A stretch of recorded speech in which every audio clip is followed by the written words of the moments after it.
राजनीति हम भी कर रहे हैं, हमारा भी अपना व्यक्तित्व है। अब मान लिया कि कुछ इस तरह के फरमान हो जिससे हमें अपना लगता है कि हमारी पार्टी को वो कमज़ोर कर सकता है, अगर हम उसको मीडिया के सामने बोलें, सोशल मीडिया के सामने बोलें, क्योंकि हमारा भी तो अपना दिमाग है। आप इस बात को कंफर्म कर रही हैं कि कोई उस तरह का फरमान था और आपको लगा कि नहीं ये ठीक नहीं है और आपने उस फरमान को मानने से इनकार किया? और डरने की क्या बात है और क्या कार्रवाई होगी? क्या नीतीश कुमार की जय बोलने से कोई मना कर देगा क्या? हमें कोई नहीं कर सकता है। नीतीश कुमार जिंदाबाद और नीतीश कुमार जी के काम को जनता के बीच ले जाने से भगवान भी नहीं मना कर सकते हैं। नमस्कार, आप देख रहे हैं सिटी पोस्ट और मैं हूं अभिषेक मिश्रा। जेडीयू में सब कुछ ठीक नहीं चल रहा है, ये बात हम एक बार फिर कहेंगे।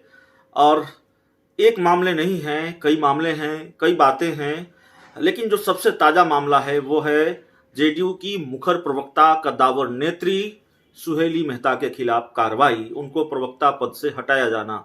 सुहेली मेहता लगातार अपने पार्टी नेतृत्व से ये सवाल पूछ रही हैं कि आपका फैसला तो मुझे मंजूर है, लेकिन कारण तो बताइए, कार्रवाई का कारण तो बताइए। प्रवक्ता पद से हटाए जाने का पार्टी की तरफ से कोई कारण नहीं बताया गया है।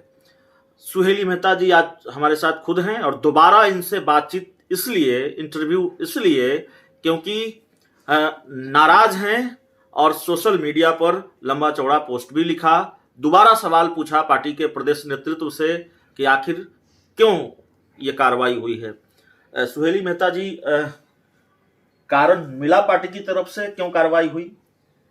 अभी तक तो किसी तरह का जवाब हमें नहीं मिला है, लेकिन जिस दिन ये कार्रवाई हुई थी उस दिन कुछ मीडिया के लोग ही पूछे थे, तो हम वो जो उनका जवाब था कि अनुशासनहीनता और काम का आकलन, तो हमें पता चलना चाहिए कि आखिर अनुशासनहीनता हमने कहाँ की। उसका भी तो कोई एक पैमाना होना चाहिए कि अनुशासन कहाँ तक, किस लाइन तक अनुशासन समझा जाएगा और किस लाइन तक। क्योंकि जो काम मुझे मिला हुआ है उस काम से क्या इतर मैं पार्टी के खिलाफ कुछ बोल रही हूँ, ये अनुशासनहीनता हुआ। और काम के आकलन की जहाँ तक बात है, तो जो हमें प्रवक्ता का काम मिला हुआ था, जो हम काम कर रहे हैं, तो कुछ ऐसी रिकॉर्डिंग दिखाएं, होना चाहिए, एक प्रूफ के साथ होना चाहिए कि हाँ आपने पार्टी के खिलाफ इस तरह की कुछ बात कही है। क्योंकि देखिए, सवाल यहाँ अनुशासन का है। ठीक है, काम के आकलन में हो सकता है कि किसी का व्यक्तिगत आकलन हो, लेकिन अनुशासनहीनता ये बताना, ये तो मेरे मानहानि पर भी एक सवाल उठता है।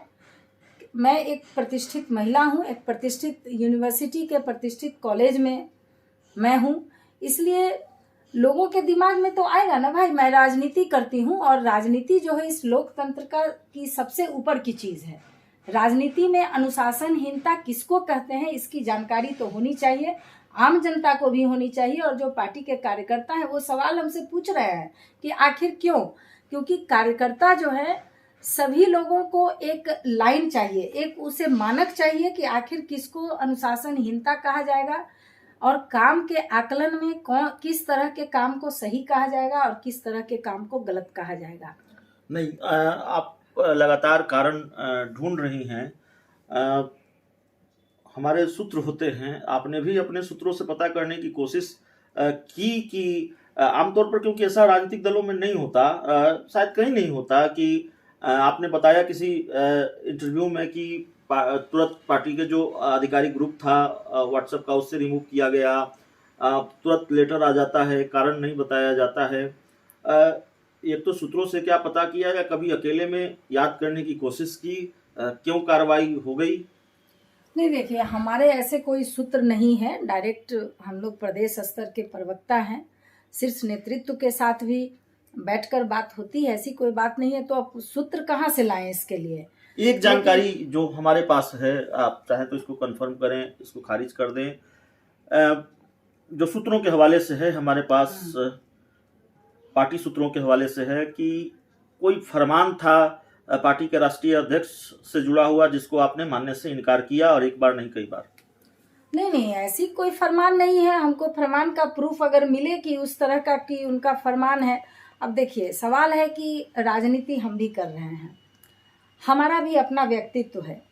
अब मान लिया कि कुछ इस तरह के फरमान हो जिससे हमें अपना लगता है कि हमारी पार्टी को वो कमज़ोर कर सकता है, अगर हम उसको मीडिया के सामने बोलें, सोशल मीडिया के सामने बोलें, क्योंकि हमारा भी तो अपना दिमाग है।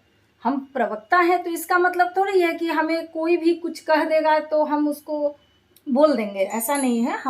हमें भी अपना सोचना आता है, हमें भी पार्टी की विचारधारा से मैं अच्छी तरह वाकिफ़ हूँ। समाजवादी विचारधारा पर हमारी पार्टी चलती है, आदरणीय मुख्यमंत्री जी के सिद्धांत, नीतियों, सभी चीज़ का मुझे पता है। तो हमें पता है ये चीज़ कि हमें क्या बोलना चाहिए मीडिया के सामने और क्या नहीं बोलना चाहिए।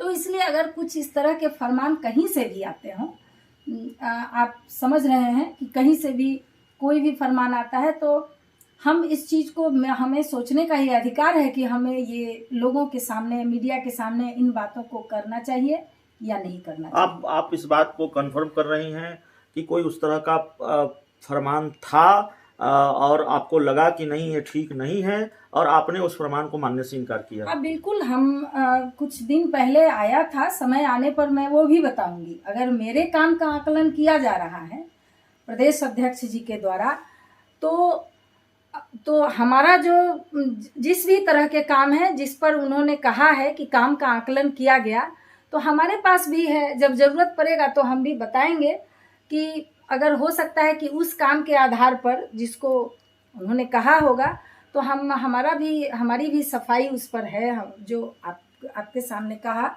कि अगर किसी तरह के फरमान आते हैं और हम उसको ज़रूरी नहीं समझते हैं कि मीडिया के सामने, क्योंकि प्रवक्ता का काम है अपनी पार्टी के पक्ष में कहीं भी किसी बात को रखना, अपने पार्टी के पक्ष में, जिस पार्टी के साथ हमारी सरकार चल रही है उसके साथ किस तरह से बात करना है, किस तरह के बिहेवियर करने हैं।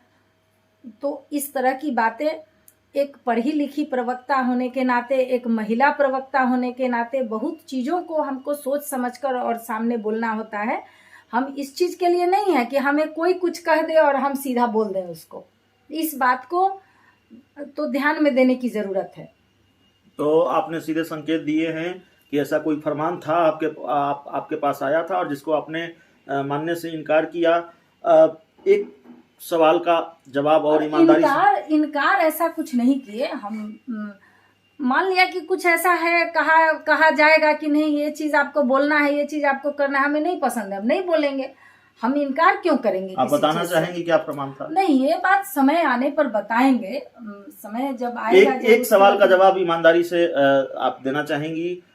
आपके खिलाफ जो कार्रवाई हुई, क्या वो इस बात का सबूत नहीं है कि जेडीयू के अंदर आरसीपी सिंह जी और ललन सिंह जी के बीच की खाई और चौड़ी हो गई है? नहीं, देखिए, उन दोनों के इस बीच में क्यों लाते हैं? हम पर कार्रवाई हुई है प्रदेश अध्यक्ष के द्वारा, तो हमारा प्रश्न उनसे है कि आखिर सिग्नेचर उनका है तो वो जानते हैं ना भाई, उनको जवाब देना चाहिए इसका।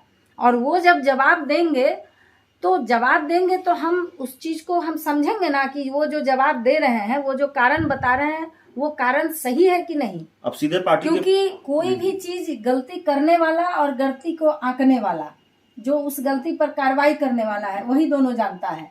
तो वो कारण बताएं, हम भी उसके बाद हम निश्चित रूप से हम बताएंगे कि अगर उनको लगता है कि हमने कहाँ गलती की है तो हम अपने बारे में जरूर बताएंगे उसको। आप सीधे लेकिन ये तरीका, ये अपमानित करना, देखिए मैं इसलिए थोड़ी आहत हूँ।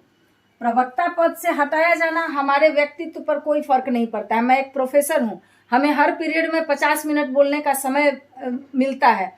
और जिन लड़कियों के लिए आज आदरणीय नीतीश कुमार जी ये समाज सुधार अभियान चला रहे हैं, जिन बेटियों को, और उन बेटियों के बीच में बोलती हूँ।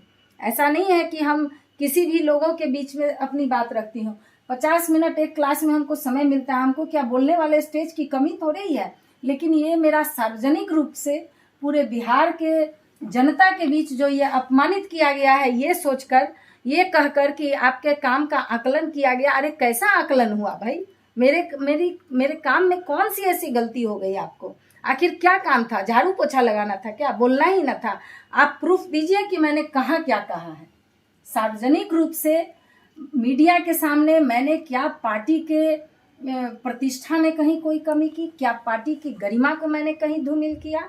आखिर कौन सा ऐसा काम किया कि आपको मेरे काम के आकलन में हम आपकी कसौटी पर खरे नहीं उतरे, पार्टी नेतृत्व के कसौटी पर हम खरे नहीं उतरे? हमें तो आप सीधे पार्टी के प्रदेश अध्यक्ष से भिड़ गई हैं, डर नहीं लगता पार्टी कार्रवाई करेगी? देखिए, भिड़ने की क्या बात है, वो भी नीतीश कुमार जी के लिए ही काम कर रहे हैं, पार्टी के लिए भी कर रहे हैं, मैं भी नीतीश कुमार जी और पार्टी के लिए काम कर रही हूं। डर नहीं लगता और बड़ी कार्रवाई हो सकती है? इसमें डरने की क्या बात है और क्या कार्रवाई होगी? क्या नीतीश कुमार की जय बोलने से कोई मना कर देगा क्या? हमें कोई नहीं कर सकता है। नीतीश कुमार जिंदाबाद और नीतीश कुमार जी के काम को जनता के बीच ले जाने से भगवान भी नहीं मना कर सकते हैं मुझे, तो इसमें क्या दिक्कत है? तो चलिए, सुहेली मेहता जी थी और इतनी ही मुखर रही हैं, पार्टी के प्रवक्ता के तौर पर भी बिना लाग लपेट की बोलती हैं और इसी तेवर में, इसी अंदाज और मिजाज के साथ मुख्यमंत्री नीतीश कुमार के राजनीतिक विरोधियों पर हमलावर भी रही हैं।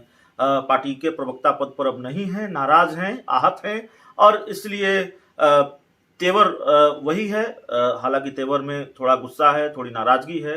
उम्मीद है ये इंटरव्यू आपको पसंद आएगा। इस इंटरव्यू में इतना ही। बहुत बहुत धन्यवाद।